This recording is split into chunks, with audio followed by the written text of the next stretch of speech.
Welcome everyone. आज के morning news session में आपका स्वागत है। मैं विपिन शर्मा लेकर प्रस्तुत हूं आज के समाचार पत्रों में प्रकाशित मुख्य खबरें जो रोजगार और शिक्षा से जुड़ी हुई होती हैं। खबर है, हाई कोर्ट ने रद्द कर दी पुलिस में रेडियो हेड ऑपरेटर की भर्ती। हाई कोर्ट की लखनऊ बेंच ने कहा, हेड ऑपरेटर के लिए केवल डिप्लोमा धारक इंजीनियर ही योग्य, नियमों में बदलाव किए बिना डिग्री धारकों को नहीं दे सकते भर्ती प्रक्रिया में मौका। इलाहाबाद हाईकोर्ट की लखनऊ खंडपीठ ने कहा है कि यूपी पुलिस रेडियो अधीनस्थ सेवा नियमावली 2015 के मौजूदा नियमों के तहत केवल डिप्लोमा धारक इंजीनियर ही हेड ऑपरेटर मैकेनिक के पद पर नियुक्ति के लिए आवेदन करने के हकदार हैं। इन नियमों के तहत डिग्री धारक इंजीनियरों को आवेदन करने का अधिकार नहीं है।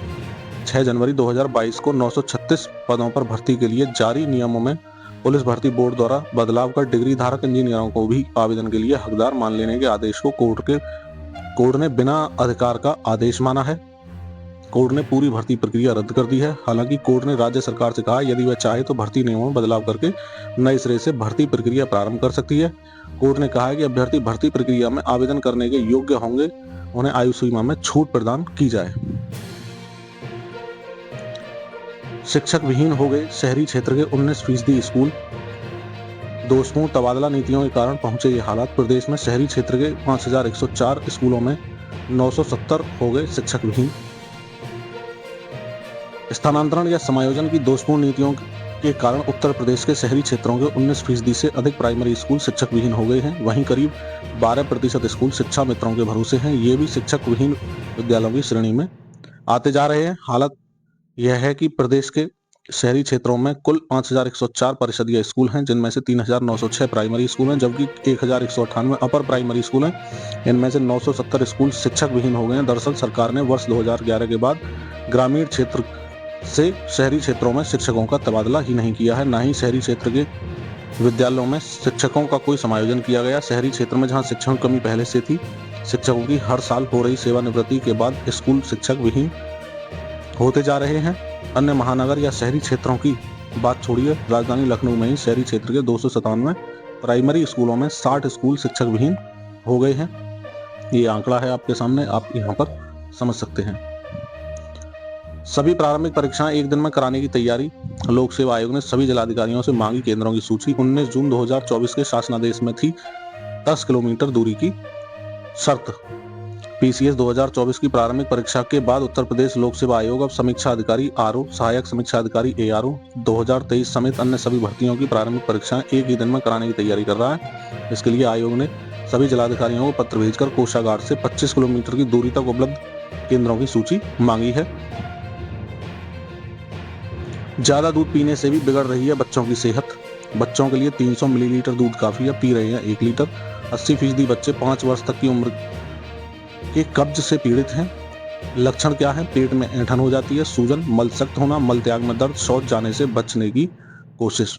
बच्चों को शौच का भी प्रशिक्षण दें। डॉक्टर मोइनक का कहना है कि 1.5 से 3 साल के बच्चों को पेशाब और शौच के लिए प्रशिक्षण दें। छोटे बच्चों को नाश्ता, दोपहर व रात में भोजन के 15 मिनट बाद शौचालय में ले जाएं, ये आदत में शामिल कर लें। क्या अपना सकते हैं? छिलके वाले फल और दाल, सोयाबीन, चोकर वाली रोटी, रोज 1 घंटे आउटडोर गेम, हरी सब्जियां, छोला व राजमा। कारण क्या हो रहा है? अधिक मात्रा में दूध का सेवन, शारीरिक गतिविधि का कम होना, सूखी खांसी व सर्दी में दी जाने वाली दवाएं, खेलकूद व शारीरिक गतिविधि का कम होना, मोबाइल टीवी देखते समय शौच रोकना, बाजार का खान-पान जो है ये भी नुकसानदायक हो रहा है। कब्ज का कारण जो है वो दूध का ज्यादा सेवन माना जा रहा है अभी तक।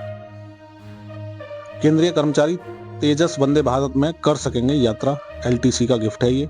अब central employees leave travel concession LTC के तहत तेजस, वंदे भारत और हमसफर ट्रेन से भी यात्रा कर सकेंगे। Department of personal and training DOPT ने मंगलवार को जारी आदेश में कहा कि मौजूदा राजधानी शताब्दी और दुरंतो ट्रेन के अलावा अब सरकारी कर्मचारी अपनी एलिजिबिलिटी के अनुसार एलटीसी के तहत इन प्रीमियम ट्रेनों में भी यात्रा कर सकेंगे। क्या है एलटीसी? एक तरह का ट्रेवल अलाउंस है, जिसमें 4 साल के ब्लॉक पीरियड में सेंट्रल एम्प्लॉयज ट्रेवल कर सकते हैं। 2 तरह के ऑप्शंस मिलते हैं। होम टाउन एलटीसी में 4 साल में 2 बार इसे ले जा सकते हैं या फिर 2-2 साल पर ले पाएंगे। इंडिया एलटीसी में भारत के अलग अलग लोकेशन में कर्मी व फैमिली जा सकती है।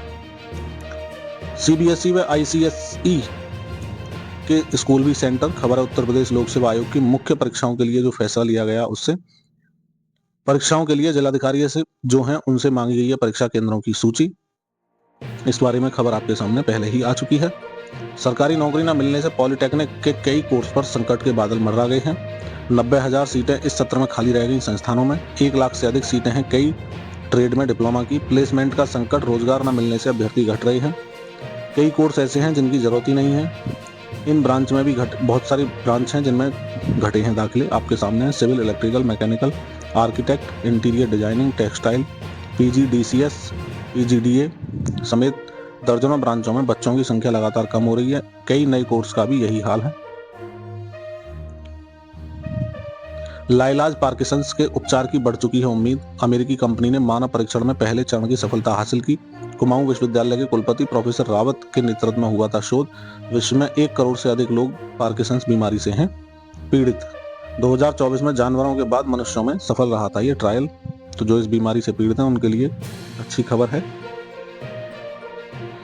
प्रोफेसर रावत के अनुसार उनके नेतृत्व में हुए शोध के तहत ही ऑटो इम्यून डिजीज, स्व प्रतिरक्षी व डिमेंशिया बीमारी की दवा खोज का कार्य भी प्री क्लिनिकल लेवल पर चल रहा है। ऑटो इम्यून डिसीज में जोड़, फेफड़े व आंख की कोशिकाएं प्रभावित हो रही हैं। डिमेंशिया बीमारी के उपचार के लिए अणु परीक्षण भी शुरू हो चुका है। इस बीमारी में मस्तिष्क में तंत्रिका कोशिकाओं का नुकसान होता है। फिलहाल इन बीमारियों का कोई उपचार नहीं है। महाकुंभ में 10 फरवरी को आएंगी राष्ट्रपति मुर्मू जी। महाकुंभ में राष्ट्रपति द्रौपदी मुर्मू 10 फरवरी को आएंगे। प्रयागराज मेला प्राधिकरण से राष्ट्रपति के प्रस्तावित कार्यक्रम को लेकर 4 तारीखें भेजी गई थी, जिसमें 10 फरवरी का कार्यक्रम फिलहाल फाइनल लगभग हो गया है। रक्षा मंत्री 18 जनवरी को प्रयागराज आएंगे। रक्षा मंत्री राजनाथ सिंह जी 18 जनवरी को प्रयागराज आएंगे। सुबह 11:40 बजे बमरौली एयरपोर्ट पहुंचेंगे। 12:10 बजे DPS हेलीपैड आएंगे। 12:30 बजे मेला सर्किट हाउस पहुंचेंगे और 12:35 बजे संगम आ जाएंगे। स्किल कोर्स पर कर सकेंगे विद्यार्थी। तो जो स्किल कोर्स होते हैं स्किल वाले, उन्हें विद्यार्थी कर सकेंगे। प्रमुख स्किल मॉड्यूल हैं आर्टिफिशियल इंटेलिजेंस, डेटा साइंस, केवल कक्षा 8 के लिए है ये। Blue pottery, digital citizenship, food preservation, coding, यात्रा और पर्यटन, फोटोग्राफी आदि हैं। खबर उत्तर प्रदेश में बताई गई है, लेकिन ये खबर है केंद्रीय माध्यमिक शिक्षा बोर्ड की तरफ से। इनके स्कूलों में कक्षा 6 से बच्चों को कौशल आधारित कोर्स करने का मौका मिलेगा। CBSE ने स्कूल शिक्षा में स्किल एजुकेशन को अनिवार्य रूप से शामिल करने के लिए सभी स्कूलों को निर्देश दिया है। इससे छात्रों को भविष्य की चुनौती और अवसरों के लिए तैयार किया जाएगा। सभी वर्गों के लिए छात्रवृत्ति के नियम बनाए जाएंगे एक जैसे। नियमावली में होगा संशोधन। शासन स्तर पर हो रहा है तैयारी का प्रस्ताव। सभी विभागों में एक साथ बायोमेट्रिक अटेंडेंस सिस्टम लागू करने पर भी विचार है।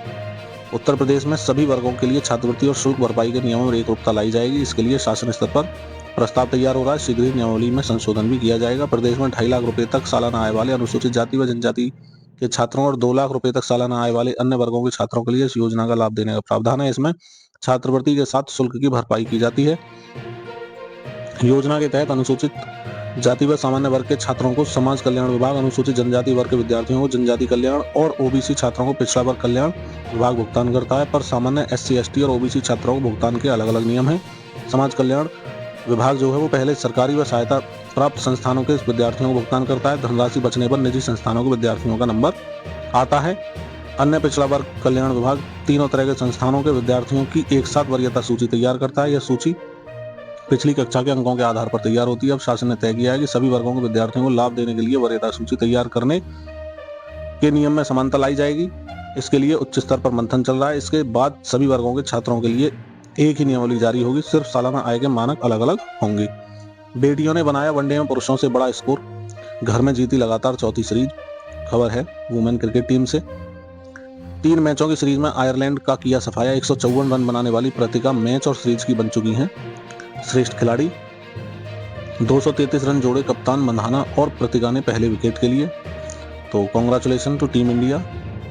आप ऐसा ही प्रदर्शन करते रहें और भारत को गौरवान्वित करते रहें। इसी के साथ आज का ये न्यूज़ सेशन समाप्त होता है। मैं विपिन शर्मा आपसे नई वीडियो में मिलूंगा, पर उससे पहले आग्रह करूंगा कि अगर आपको हमारा ये सेशन पसंद आ रहा है तो वीडियो को लाइक कर दें, चैनल को सब्सक्राइब कर लें, जिससे कि आने वाले टाइम में सारे ये जो काम की खबरें आप तक पहुंचती रहें।